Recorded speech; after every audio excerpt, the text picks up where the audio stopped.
ही temperature monitoring सिस्टमची end to end अशी block diagram आहे. त्यामध्ये दोन पार्ट्स येतात. एक पार्ट जो एम्बेडेड बोर्डवर रन होतोय आणि एक पार्ट जो विंडोज डेस्कटॉपवर रन होतोय. विंडोज डेस्कटॉपवर त्याचा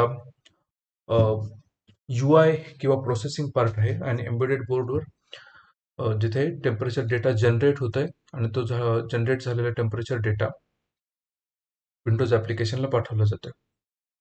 इन ॲक्च्युअलिटी ह्या डेमोमध्ये आपण एम्बेडेड बोर्ड करून डेटा घेत नाही आहोत.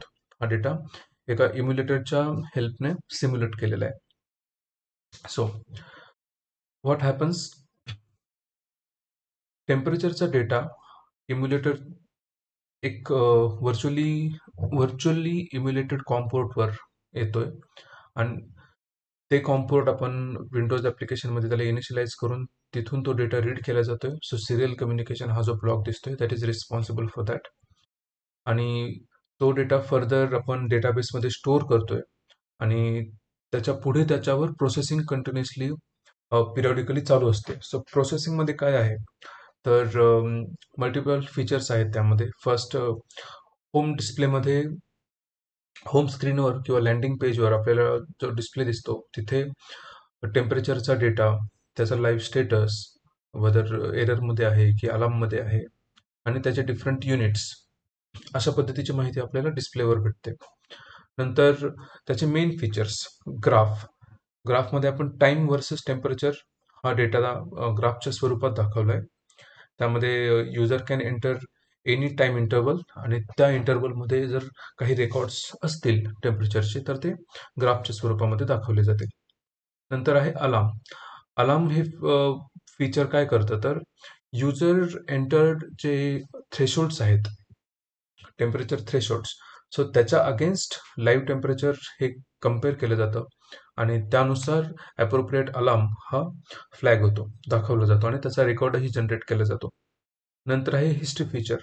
सो हिस्ट्री फीचरमध्ये काय होतं की जसा जसा आपल्याला लाईव्ह डेटा मिळतोय तो लाईव्ह डेटा आपण त्याचे रेकॉर्ड्स कॅप्चर करत जातोय, सेव्ह करत जातोय.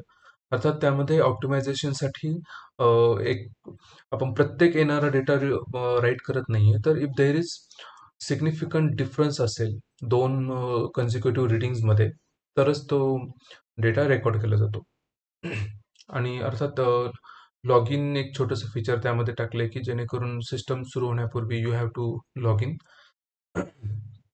Okay, so let's go ahead and see go through the source code and the demo.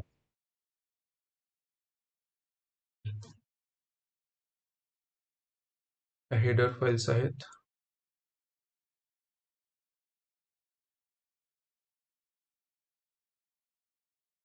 There are few scripts.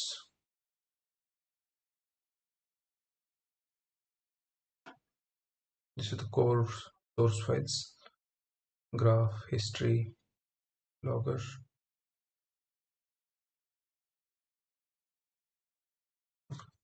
Let's start the application. I have already compiled and built the application. I, Yogeshwar Shukla, hereby declare that by the end of masterclass in C, I will become an expert programmer in C language, measured against highest level of professional standards, equipped with depth provided by hardware, sharpness in logic provided by data structure and algorithms, and immense power provided by the operating system interface. And any company will be glad to have me as their core developer.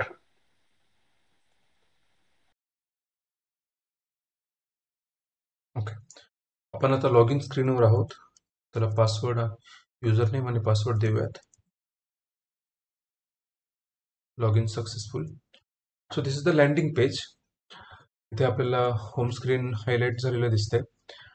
So यावर जसं की आपण बघतोय temperature काहीतरी value दिसते which is little improbable -99. But sensor status जर तुम्ही बघाल तर COM failure. So because COM failure आहे so this value is not reliable. It does not show the last value. It simply shows some invalid value. So आम्ही -99 choose केली. आणि as per user choice user can use any kind of unit for the temperature, kelvin, Fahrenheit किंवा Celsius. आणि again सेन्सरचं नाव. So let's see the different features of पहिलं आपण graph feature बघूयात. Graph okay. So जसं की मी सुरुवातीला म्हटलं, हा इम्युलेटेड व्हर्च्युअल कॉम्पोर्टवरून आलेला डेटा आहे, सिम्युलेटेड डेटा आहे. बट हा डेटा साइन वेव्हच्या मॅथ फंक्शनमध्ये त्याला time as a function input देऊन सिम्युलेट केलाय. सो जसं की तुम्ही बघाल, आता इथे खाली एक्स ॲक्सिसवर हा टाइम, दिवसाचा टाइम दिलेला आहे. हा 24 आवर फॉर्मॅटमध्ये आहे. सो अराउंड 1 म्हणजे मिडनाईट 2 वाजता याच्या अराउंड आपण जे बघतोय, तर टेम्परेचर एकदम कमी आहे, बरोबर, 23च्या आसपास. आणि इकडे जर आपण पीक कुठे होतंय, तर साधारण दुपारच्या 2 वाजेच्या आसपास. तो त्या पद्धतीने त्याला टाइम ॲज अ फंक्शन वापरून तो डेटा सिम्युलेट केलाय. बट रफली it shows the variation of the temperature during through out the 24 hours. तर हा बाय डिफॉल्ट जेव्हा आपण ग्राफ ओपन करतो, तर बाय डिफॉल्ट लास्ट 24 आवर्सचा डेटा ग्राफच्या स्वरूपामध्ये दिसतो आपल्याला. तर लेट्स सी, थोडं आपण वेगळी टाइम रेंज देऊयात. 2025/21 ही झाली स्टार्टिंग डेट, आणि त्याला टाइम पण द्यायचा आहे. आपण एक सगळं 00 ठेवूयात, आणि नंतर त्याला 24 म्हणजे आपण 3 दिवसाचा डेटा साधारणपणे बघूयात. Okay okay. सो 3 दिवसाचा आपल्याला आता डेटा इथे दिसतोय, बरोबर. खाली आपण एक्स ॲक्सिसला टाइम पण बघू शकतो, 21 तारीख, 22 आणि 23. इथे चला अजून थोडंसं आवरमध्ये फक्त चेंज करूयात. लेट्स सी 12, आणि डेट आपण 21च ठेवूयात, म्हणजे 12 तासाचा डेटा साधारणपणे तो दाखवेल, राईट. तर अशा पद्धतीने टेम्परेचर डेटा आपण ग्राफच्या टाइम अगेन्स्ट टाइम बघू शकतो. Next let's go to alarms. आता आपण काय करूया, हा जो डेटा होता तो ऑलरेडी एक्झिस्टिंग डेटा आहे, राईट. सिस्टम अजून ऑनलाईन नाहीये. आपण इथे बघितलं कॉम्प फेलियर आहे. So let's see, let's bring the system online. Okay. तर सेटिंग्समध्ये जाऊयात. इथे आपल्याला वेगवेगळ्या कॉम पोर्टच्या सेटिंग्स दिसतात. त्याचा बॉड रेट आहे, हे आपण सेट करू शकतो. तर आता कॉम 11 मेन्शन केलंय, आणि डेटा तर सेंड होत नाहीये. तर मग पहिलं आपण डेटा सेंड करूयात. त्यासाठी त्याला डिव्हाइस मॅनेजरमध्ये जाऊन आपलं कुठले कॉम पोर्ट कनेक्टेड ते बघूयात. So com port you can see हे सिरियल पोर्ट इम्युलेटर आहे.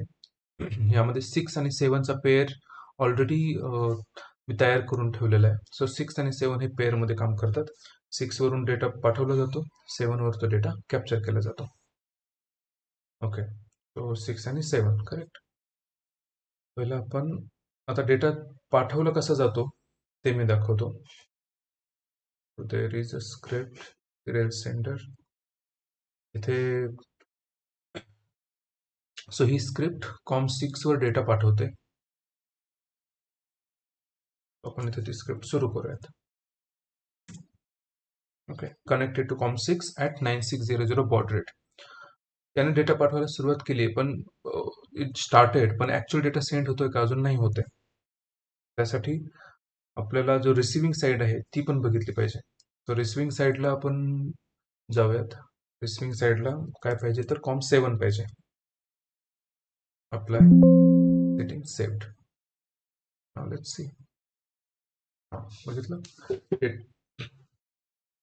स्टेटस चेंज झालाय, टेम्परेचर बदललंय 36.93, आणि हा बनतोय की सेन्सर स्टेटस आहे in alarm. So definitely temperature हे थ्रेशोल्डच्या कुठेतरी बाहेर गेले. तर बघूयात काय थ्रेशोल्ड्स आहेत. Here is the alarm. आता इथे थ्रेशोल्ड्स जर बघ, this are the user defined thresholds. By default ही रेंज टाकलेली आहे, आणि करंट टेम्परेचर आहे 36, which is above high threshold. त्यामुळे आपल्याला इथे ऍक्टिव्ह अलार्म कुठला दिसतो, हाय अलार्म सेट. त्याचा रेकॉर्ड आपण बघूयात इथे. So high alarm set at 36.93. Right. चला बॅक टू सेटिंग. आता हा अलार्म जर क्लिअर करायचा असेल म्हणजे तर आपण ऍक्च्युअल टेम्परेचर चेंज करण्या त्याला वेळ लागू शकतो, तर आपण काय करूया की आपण सिम्पली थ्रेशोल्ड चेंज करूयात. So let's bring it between the normal. 38 करूयात. So 36 will be normal range. No active alarms, right? So alarm clear झाला तर मग त्याचा रेकॉर्ड बघूयात. क्लिअर 36.94. So ही क्लिअर अलार्मची. सो अशा पद्धतीने हे वेगवेगळे थ्रेशोल्ड्स आहेत. हाय हाय थ्रेशोल्ड, लो थ्रेशोल्ड आणि लो थ्रेशोल्ड. नेक्स्ट फीचर आहे हिस्ट्री. सो हिस्ट्रीमध्ये जसं सांगितलं की डेटा क्रोनॉलॉजिकल ऑर्डरमध्ये रेकॉर्ड केला जातो. ह्या थर्ड कॉलममध्ये आपण बघतोय की टेम्परेचर आहे, इथं टाइम स्टॅम्प दिलेला आहे, सिक्वेन्स नंबर आहे. सो द डेट बघाल तर आता ही 20th मे आहे आणि आज 24th मे आहे. तर आपल्याला डेटा जर रिव्हर्स ऑर्डरमध्ये बघायचा असेल, newest record to oldest record, तर there is one tab which can do that for you.